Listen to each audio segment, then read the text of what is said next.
Assalamualaikum. Welcome to Science with Rumesa. In this video, we will study about mechanisms for excretion in plants. हम इस video में देखेंगे कि plants में excretion के मैकेनिज़म्स क्या हैं। प्लांट्स में एक्सक्रीशन कहते हैं अखराज को, फाजल मादों को निकाल देना, मतलब कि जो एक्स्ट्रा वेस्ट मटेरियल होता है उसको रिमूव कर देना। पौधे जो हैं वो अपने आप में से जो वेस्ट मटेरियल है उसको खारिज करते हैं किन मैकेनिज़म्स के थ्रू, उनको हम स्टडी करेंगे। Excretion of carbon dioxide oxygen, कि वो कार्बन डाइऑक्साइड और ऑक्सीजन को कैसे खारिज करते हैं। उसके अलावा अगर पौधों के अंदर पानी एक्स्ट्रा मिकदार में आ जाए, ज़ायद हो जाए, तो उसको कैसे खारिज करते हैं। उसके अलावा गुटेशन और ट्रांसपायरेशन में क्या फ़र्क है, और दूसरे मेटाबॉलिक वेस्ट्स को कैसे खारिज करते हैं, जैसा कि ये रीजंस वगैरह होते हैं। सबसे पहले हम mechanisms for excretion in plants का कॉन्सेप्ट देख लेते हैं। पौधों में एक्सक्रीशन का अमल जानवरों से थोड़ा मुख्तलिफ होता है क्योंकि इनमें कोई मखसूस एक्सक्रीटरी सिस्टम नहीं होता। जैसा कि इंसानों के अंदर एक्सक्रीटरी सिस्टम होता है और उसके लिए अल्लाह ताला ने मुख्तलिफ ऑर्गन्स को रिस्पॉन्सिबल किया हुआ है कि उनके ज़िम्मे लगाया हुआ है कि उसने ये काम करना है। जैसे कि स्टोमिक के अंदर फूड आती है, फिर इंटेस्टाइन्स में जाती है, उसके अलावा जो भी वेस्ट मटेरियल होता है वो रेक्टम में जाता है। तो इस तरह से ये सारे ही सिस्टम को पाबंद किया हुआ है। इस तरह का कोई कम्प्लेक्स सिस्टम जो है वो पौधों में मौजूद नहीं होता, इसलिए पौधे जो हैं वो अपना वेस्ट मटेरियल मुख्तलिफ तरीक़ों से खारिज करते हैं। जैसा कि कुछ वेस्ट मटेरियल पत्तों, छालों या फलों के ज़रिए खारिज किए जाते हैं। गैसें जो हैं कार्बन डाइऑक्साइड और ऑक्सीजन वगैरह ये स्टोमेटा या लैंडी सेल्स से खारिज की जाती हैं, और कुछ वेस्ट मटेरियल पौधों के गैर फाल हिस्सों में जमा हो जाते हैं, उनके ज़रिए इनको खारिज किया जाता है। इन सारे चीज़ों को हम देखते हैं कि वो कैसे तमाम तरीक़ों से पौधों को जहरीले मादों से बचाते हैं और ज़िंदा रहने में मदद देते हैं। Excretion of carbon dioxide and oxygen.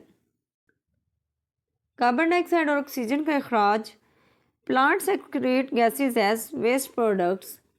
पौधे वेस्ट के तौर पर गैसों को खारिज करते हैं। एट नाइट, रात के वक्त, when photosynthesis stops, the carbon dioxide produced during respiration becomes waste and is released through stomata and plant surfaces. रात के वक्त जब फोटोसिंथेसिस बंद हो जाती है तो रिस्पायरेशन के दौरान पैदा होने वाली कार्बन डाइऑक्साइड वेस्ट बन जाती है और स्टोमेटा और पौधों की सतहों के ज़रिए खारिज होती है। सिमिलरली, इसी तरह ड्यूरिंग द डे, दिन के वक्त, excess oxygen produced in photosynthesis is also released into the atmosphere through stomata. इसी तरह दिन के वक्त फोटोसिंथेसिस में होने वाली इजाफी ऑक्सीजन भी स्टोमेटा के ज़रिए फ़िज़ा में खारिज होती है। अब देखिए कि दिन के वक्त जो है वो वेस्ट जो होता है, कार्बन डाइऑक्साइड ज़्यादा मिकदार में जब बढ़ रही होती है तो उसको रिमूव किया जाता है, यानी खारिज किया जाता है, एक्सक्रीट किया जाता है। जबकि रात के वक्त जो ऑक्सीजन होती है उसको भी फ़िज़ा में खारिज किया जाता है। Excretion of extra water. अब वो तो था कि गैसेस जो हैं अगर वो एक्स्ट्रा मिकदार में मौजूद हैं तो उनको कैसे रिमूव करना है, उनको कैसे एक्सक्रीट करना है। फर्स्ट मेकानिज़म वो था। अब सेकंड मेकानिज़म है कि अगर पौधे के अंदर अज़ाफ़ी पानी है तो उसको खारिज कैसे करना है। Plants store water in vacuoles. पौधे वैक्यूल्स में पानी ज़ख़ीरा करते हैं, which helps maintain turgor pressure, जो टर्गर प्रेशर को बरकरार रखने में मदद करता है। When excess water is present, plants remove it mainly through transpiration. जब ज़रूरत से ज़्यादा पानी मौजूद होता है तो पौधे उसे बुनियादी तौर पर रिस्पायरेशन के ज़रिए निकाल देते हैं। अब अगर पौधे में एक्स्ट्रा वाटर मौजूद है, उसको एक्सक्रीट करना है, तो उसके लिए पौधा दो प्रोसेस करेगा, एक ट्रांसपायरेशन का और दूसरा गुटेशन का। अब ट्रांसपायरेशन क्या है?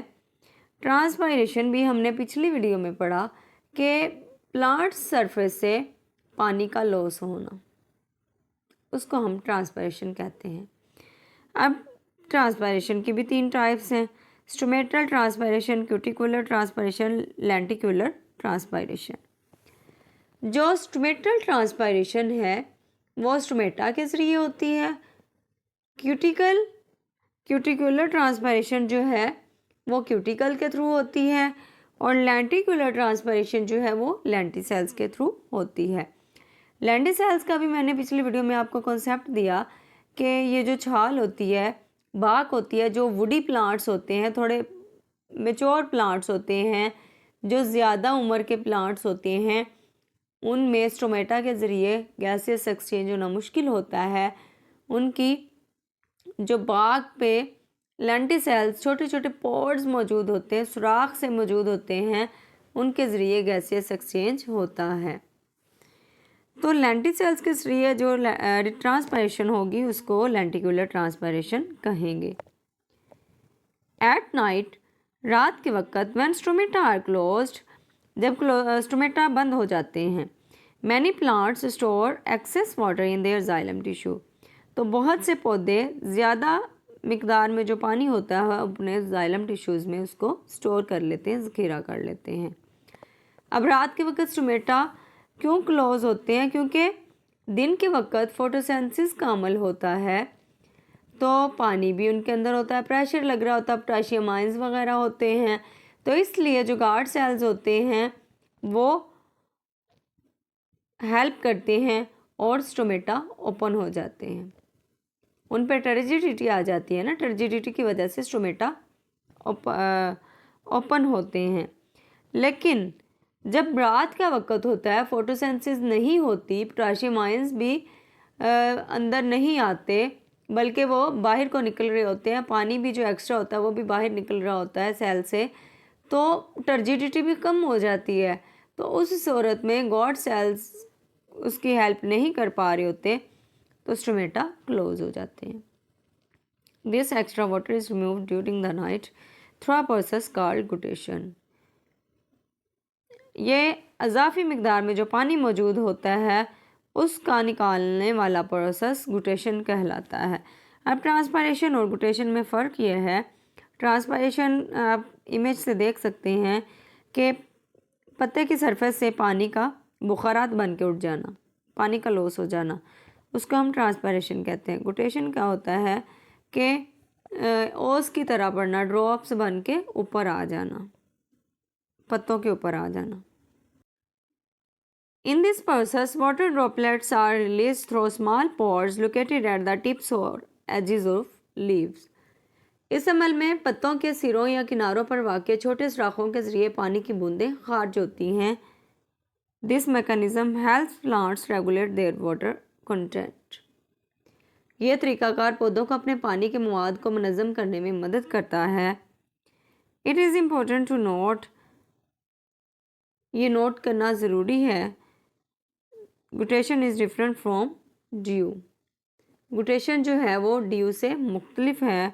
Dew forms when water vapours in the air condenses on the leaf surface, while guttation comes from inside the plant itself.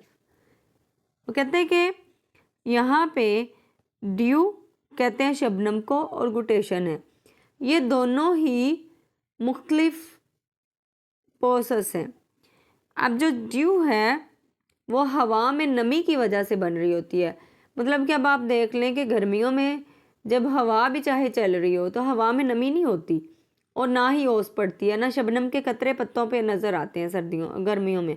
जब सर्दी होती है तब सर्दी की वजह से जो हवा की नमी की वजह से पानी गिर रहा होता है उसको हम ड्यू बोलते हैं, उसको हम ओस बोलते हैं।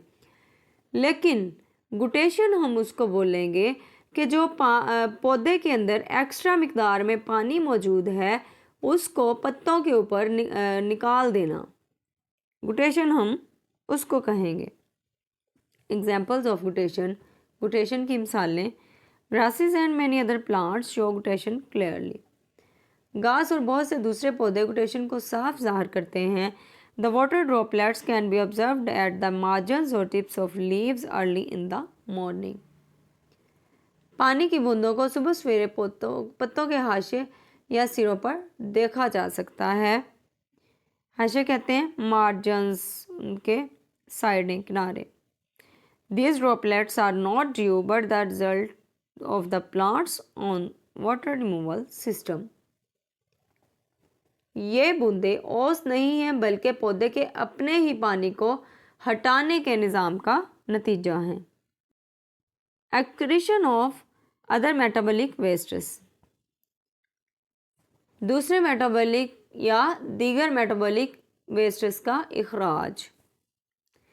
आप इस इमेज में देख सकते हैं कि पौधे कैसे वेस्ट खारिज कर रहे हैं। फॉर एग्जांपल रबड़ का अगर पौधा है तो वो लेटिक्स को कैसे खारिज कर रहा है, किक्कर का पौधा है तो वो कैसे अपने वो जो उसके ऊपर चीड़ सी होती है, गूंद सी होती है, उसको कैसे खारिज कर रहा है। और जैसा कि ये आक का पौधा है या लेडी फिंगर वगैरह है, वो कैसे म्यूसिलेज को खारिज करती है। ये मेटाबॉलिक वेस्ट्स हैं, इनको हम स्टडी करते हैं। Apart from water, plants also produce other metabolic wastes that must be removed. पानी के अलावा पौधे दीगर मेटाबॉलिक वेस्ट्स भी पैदा करते हैं जिन्हें हटाना बहुत ज़रूरी होता है। अगर वो उन वेस्ट्स को अपनी बॉडी से रिमूव नहीं करते तो वो उनके लिए नुकसानदेह हो सकती हैं, इसलिए उनको रिमूव करना बहुत ज़रूरी होता है। Different plants use different methods for this. इसके लिए मुख्तलिफ पौधे मुख्तलिफ तरीके इस्तेमाल करते हैं। Some plants store wastes in the form of harmless crystals within their leaves. कुछ पौधे अपने पत्तों में बेज़र क्रिस्टल की शक्ल में वेस्ट स्टोर करते हैं, जमा करते हैं। When these leaves fall the plant gets rid of wastes. जब ये पत्ते गिरते हैं तो पौधे को वेस्ट से निजात मिल जाती है। Other plants excrete wastes through special pots by applying force. दूसरे पौधे ताकत का इस्तेमाल करके खसूसी सुराखों के ज़रिए वेस्ट को खारिज करते हैं। For example rubber plant excretes latex, acacia kikar trees excrete gums, coniferous trees release resins and lady finger excretes mucilage. मिसाल के तौर पर रबड़ का पौधा लेटिक्स को खारिज करता है, किकर के दरख्त मसूरों को खारिज करते हैं, मखरूती दाल खारिज करते हैं। मतलब के जो कॉनिफेरस होते हैं ट्रीज वो रीजन्स खारिज करते हैं, इनको रालों की तरह से ये बने होती है गूंद सी। लेडी फिंगर जो है वो म्यूसिलेज को खारिज करती है। उम्मीद करती हूँ आज का टॉपिक आपको अच्छी तरह समझ आ गया होगा। मज़ीद इन्फॉर्मेटिव वीडियोस के लिए और 9th क्लास के बायो के लेक्चर्स के लिए मेरे चैनल को ज़रूर सब्सक्राइब कीजिए। लाइक शेयर कमेंट करना मत भूलिएगा। अल्लाह हाफिज़।